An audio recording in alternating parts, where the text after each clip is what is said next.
A quick note before we start today's show. This is our first ever two-person interview on the show. I think it went really great, but I want to know what you think and how we can make it better. Be sure to hit me up on Podchaser or Apple Podcasts via review and let me know what you think. Okay, now to the show. We use PHP to build our MVP, which I think if you look around, like if we were to look in the neighborhood that we live in, it's not so common these days to use PHP. I think it's much easier to say, find a developer who's more familiar with, say, JavaScript or Python or even Go these days.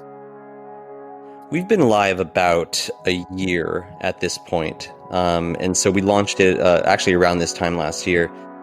And our first offering was an Alpha Black Lotus Magic card. And that was a $90,000 card. I'm Joe Mahavutivani, co-founder and CEO of Mythic Markets. I'm Tony Tran, CTO of Mythic Markets.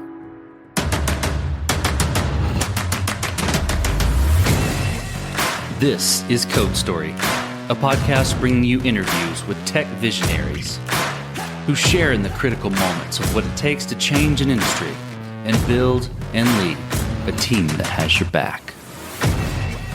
I'm your host, Noah Labhart, and today how Joe Mahavutivani and Tony Tran built a way to turn your geeky assets into publicly traded companies. All this and more on Code Story. Joe Mahavutivani was born and raised in the Bay Area into an entrepreneurial family. Primarily through his life, he was exposed to small businesses. He went to school at UCSD in San Diego and worked with startups of all shapes and sizes. In fact, he spent some time on the VC side of the fence as well. Tony Tran met Joe in San Diego at school, moving back to the Bay Area around the same time. He's a startup veteran, having built solutions that were acquired by LinkedIn and creating Uber's fraud detection solutions. He even dabbled in the crypto space, which ended up fizzling out at the time that Joe was looking for a technical leader to join his latest venture. Joe is a longtime collector and investor in Magic the Gathering, but one day his entire collection was stolen, which today would have been worth around $1 million. Ouch. Being into pop culture relics, Joe wanted a way to make these assets accessible to those who love them most, without requiring them to pay huge sums of money. So he and Tony set out to build a solution to do just that. This is the creation story of Mythic Markets. I guess in a nutshell, we turn high-value collectible assets, primarily geeky assets, like vintage comic books, collectible cards, fantasy art, and memorabilia, and soon esports teams, into publicly traded companies, essentially. And so you don't have to be an accredited investor in order to take part on the platform. And so these types of assets that we list have historically been sort of out of the capacity of the fans that love this stuff and are high value, as I mentioned. So for instance, like cards and comics and things like that worth, $100,000 or $50,000 or $1 million. But as an asset class have been beating the market in gold and real estate for at least the past 10 years. These are important sort of relics in our pop culture. And, the value of this stuff has been appreciating like crazy, as I mentioned, driven in part by the popularity of with comics, the superhero film genre, the growth of online gaming and also just card games in general. And so, we really give the people that love this stuff the opportunity to to get closer to their passions. And so that's why we do what we do. So tell me about the MVP. Tell me about the first product you built. You got together and you had this idea, you put your heads together and built out the first product, the first minimum viable product. How long did it take to build and what sort of tools did you use to bring it to life? Our business couldn't really be done without some level of funding. So I guess the MVP to getting that first tranche of funding was, understanding what needed to be done in order to make this happen. So, there's the technical side, building the marketplace in order to sell fractions of an asset. But the legal side of things really required a fair bit of funding in order to get through the regulatory hurdles. So, we started off with a basic marketplace product, and with that proof of concept, we were able to raise a pre-seed round of $250,000. Tell me about that product from a tech side, the tools you used to build it. What sort of hammers and nails did you come to the table with? So our backend, that's all running on AWS. At the time, we were using GitLab. other technologies we were using. So the front end, that's basically done in React. Back end, at the time we were doing PHP, using one of the frameworks. And those are essentially the main tools that we were using. I think the main functionality, if we want to speak to MVP, is essentially what you see on our website today. As Joe mentioned, you just go on there, buy shares of a particular asset. And that's essentially what we need to build for the MVP. And that's what we have today. How long has the product been live? We've been live about a year at this point. And so we launched it actually around this time last year. And our first offering was an Alpha Black Lotus Magic card. And that was a $90,000 card. Amazing. That's super cool. That's a great way to jump out there. In the beginning, though, been around for about a year, but even in the very beginning, when you're deciding what to build in that first part of the product, what decisions and trade-offs did you have to make in the short term? And I'm leaning more towards like technical debt or feature cut or things like that. And how did you both cope with those decisions? Probably the biggest one, at least at the beginning, was deciding like what platform to build on. And, whether it was like a desktop mobile web experience first or a native mobile would probably be the first thing. And we decided to kind of leverage our core competencies and build a desktop and mobile web product to start versus going mobile first. I think one thing that stands out from our team with respects to the rest of the Bay Area is we used PHP to build our MVP, which I think if you look around, like if we were to look in the neighborhood that we live in, it's not so common these days to use PHP. I think it's much easier to say find a developer who's more familiar with, say, JavaScript or Python or even Go these days than it is to find someone with experience with PHP. But our main backend engineer was most proficient in PHP. Our decision to build our MVP with PHP was based on the fact that this is the language that we can roll out quickest, that we can roll out the platform the quickest. Since our backend's built in PHP, it's been a little harder to find talent for that in the Bay Area. I thought it was going to be harder to find developers who would be PHP developers, but it turns out it hasn't been too bad. This episode is sponsored by Vanta. You're a startup founder. Finding product market fit is probably your number one priority. But to land bigger customers, you also need security compliance. And obtaining your SOC 2 or ISO 27001 certification can open those big doors. But they take time and energy pulling you away from building and shipping. And that's where Vanta comes in. Vanta is the all-in-one compliance solution helping startups like yours get audit ready and build a strong security foundation quickly and painlessly. How, you ask? Vanta automates the manual security tasks that slow you down, helping you streamline your audit. And the platform connects you with trusted vCISOs to build your program, auditors to get you through audits quickly, and a marketplace for essentials like pen testing. Join over 8,000 companies, including many Y Combinator and Techstars startups who trust Vanta. Simplify compliance and get $1,000 off at vanta.com/codestory. That's VANTA.com/codestory. How are you planning to approach that product progression? And I'm looking around not only product maturation, but technical maturation as well, if needed. So, around roadmap, what's the future kind of look like? Things like that. So, with our product, we started with this marketplace product on desktop and mobile web.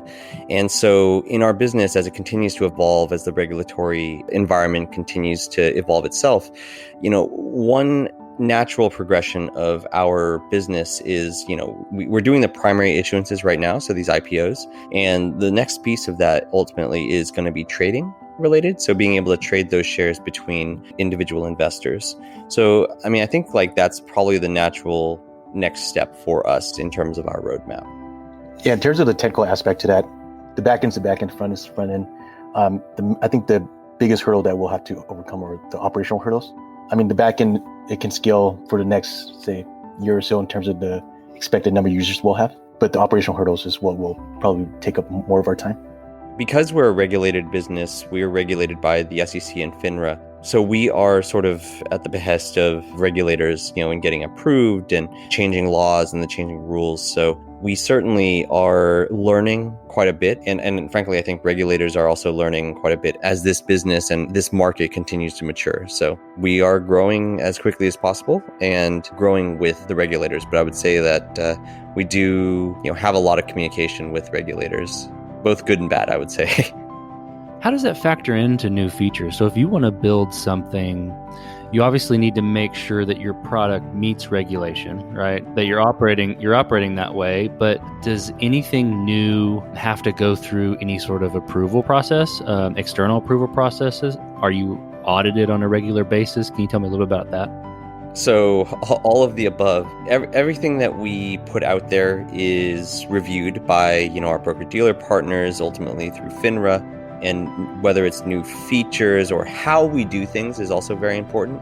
Our investors are reviewed by regulators and our broker-dealer partners, and we expect that to continue.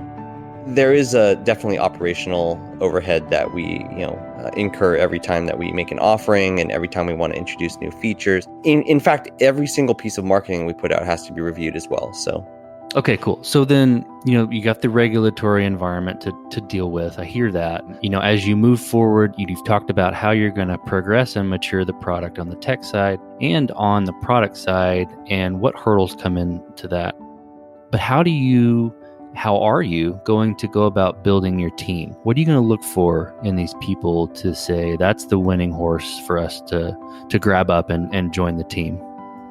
I think this is a challenge that has also evolved, especially considering now that everything is sort of work from home and working remote. And, it makes it difficult to build rapport with new folks. To date, we've been really fortunate so far to be able to work primarily with our friends. And I would say that the most fortunate part for us has been that 2/3 of our team have known each other for between 10 and 20 years, depending on the relationship. We're a team of 9. And so, 6 of us have known each other forever. And I suspect that many of us, especially in today's environment, will continue to be, sort of referring people into the team. And so that helps a ton with relationship building and ultimately trust. This episode is sponsored by Kinsta. Between juggling client meetings, managing your website, and keeping up with everyday tasks, who has the time to stress out about website security? Well, with Kinsta, the technical stuff is taken care of, so you can focus on what you do best. Kinsta provides managed hosting for WordPress, offering lightning-fast load times, top-tier security, and unmatched human-only customer support.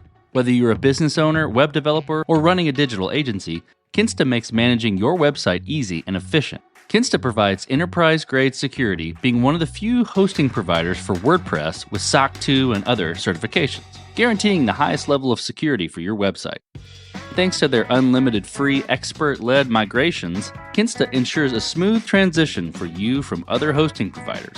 Customers have reported 200% faster load times post-migration to their platform.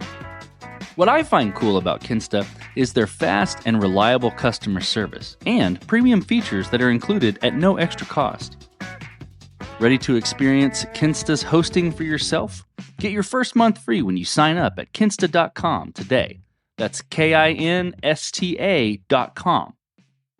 One of the core principles of our team is, we value culture over anything else, I'd argue, right?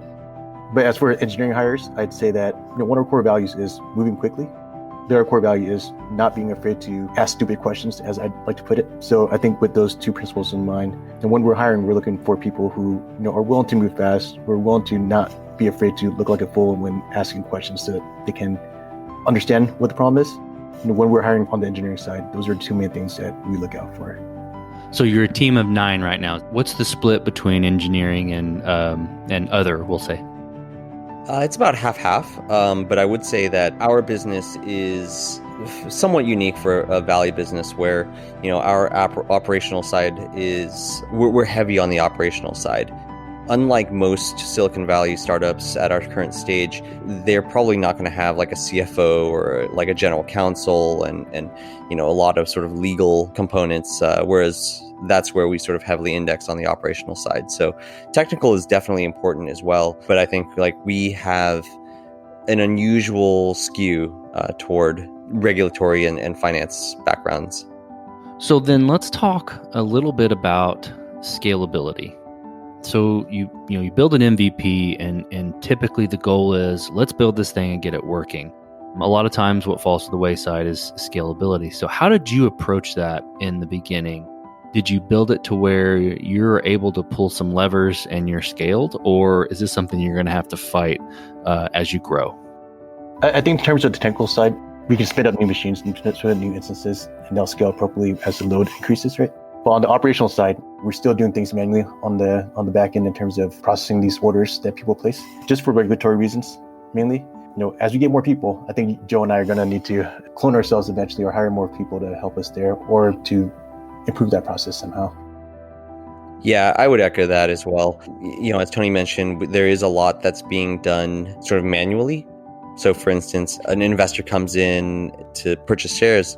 Although you don't have to be accredited, we still need to review investors for what's called suitability and, make sure that they understand that there's, risk involved in that sort of thing in terms of not just the value of the assets and the shares, but also liquidity and things like that. And so there is a operational component that, may be challenging to scale.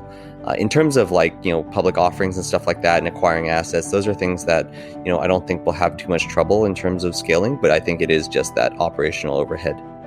It's less about the technical scaling and it's more about the operational scaling, as there's a lot of manual stuff you have to do to meet regulatory demands. Did I coin that right? That's correct. And as the regulatory environment continues to evolve and change, we are finding ourselves making a lot of on-the-fly changes to appease regulators.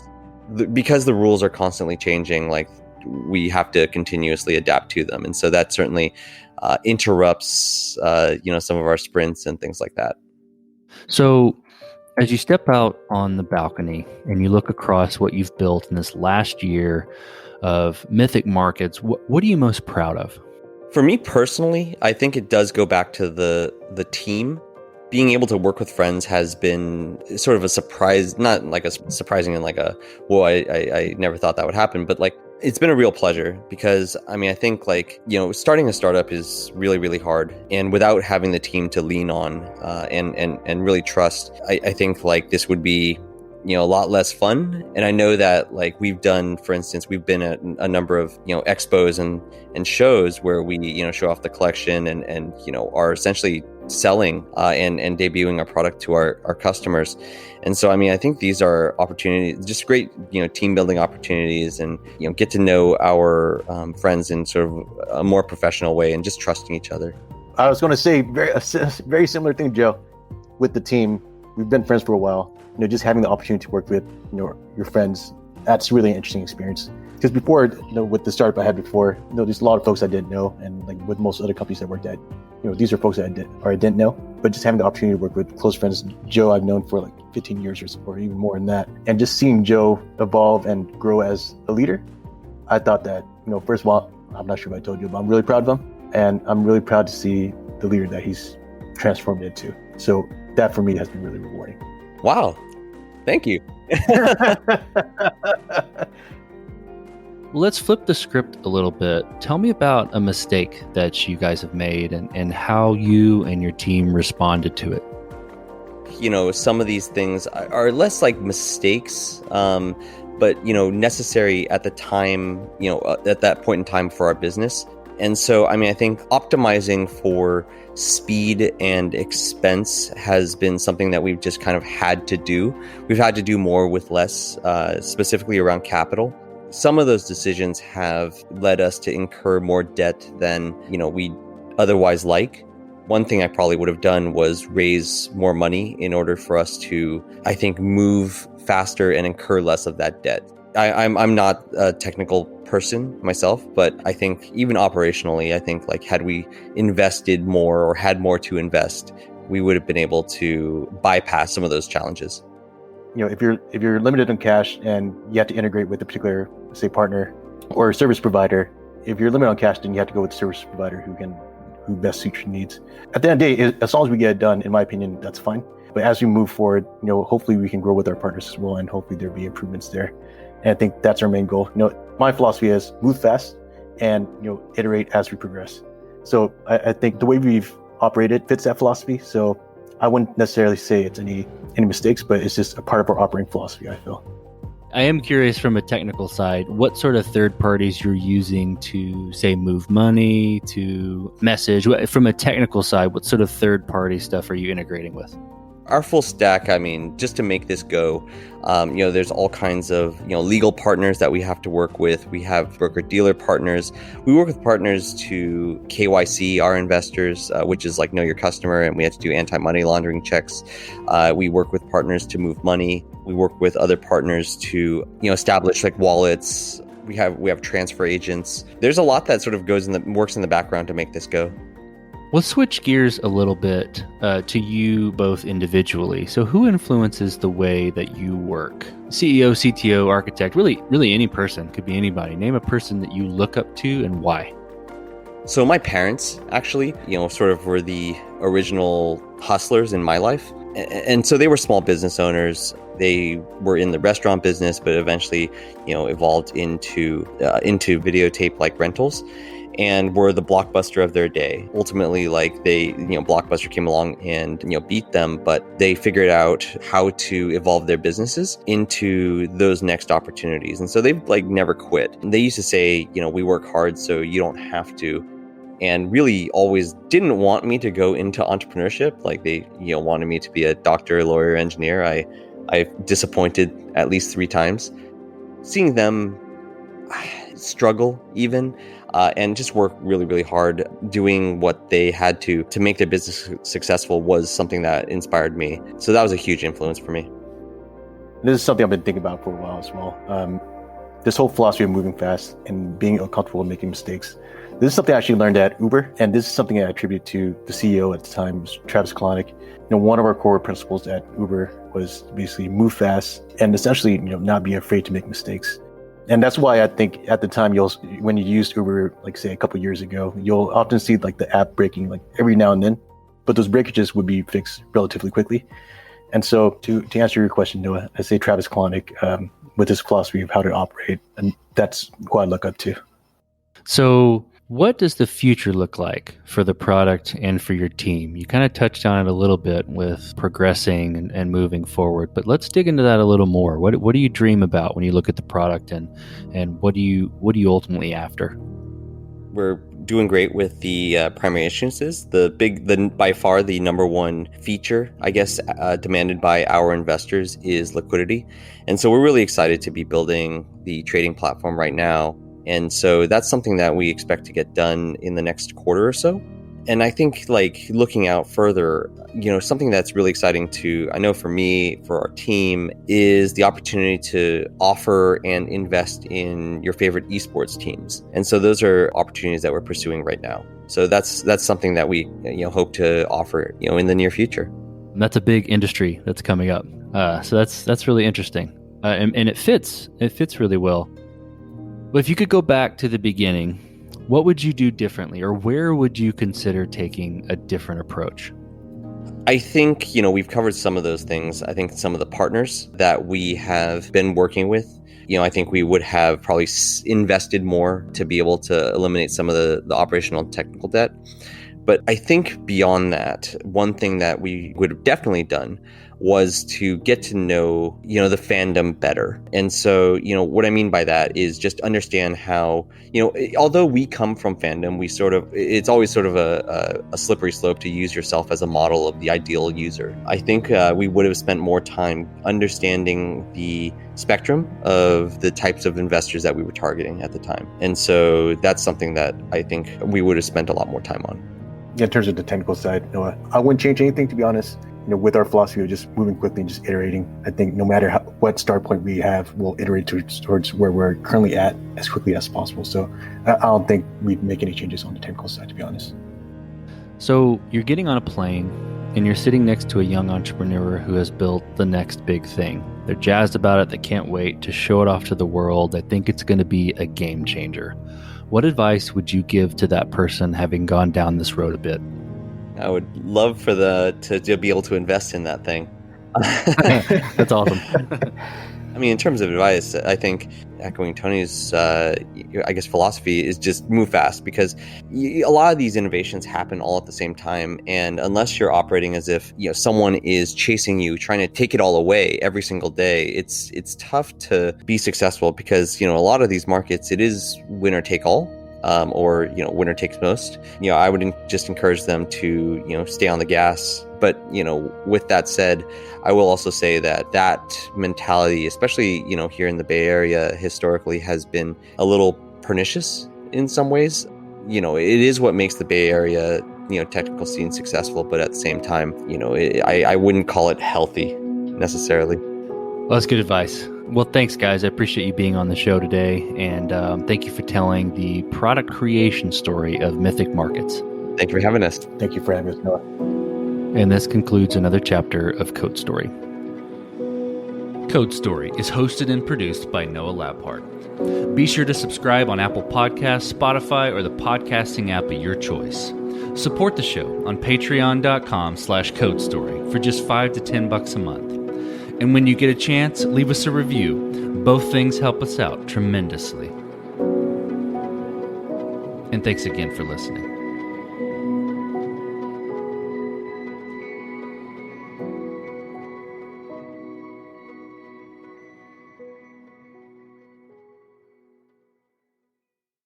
You just realized your business needed to hire someone yesterday. How can you find amazing candidates fast? Easy. Just use Indeed. Stop struggling to get your job post seen on other job sites. With Indeed sponsored jobs, your post jumps to the top of the page for your relevant candidates, so you can reach the people you want faster. According to Indeed data, sponsored jobs posted directly on Indeed have 45% more applications than non-sponsored jobs. Don't wait any longer. Speed up your hiring right now with Indeed. And listeners of this show will get a $75 sponsored job credit to get your jobs more visibility at Indeed.com/PODKATZ13. Just go to Indeed.com/PODKATZ13 right now and support our show by saying you heard about Indeed on this podcast. Terms and conditions apply. Hiring? Indeed is all you need.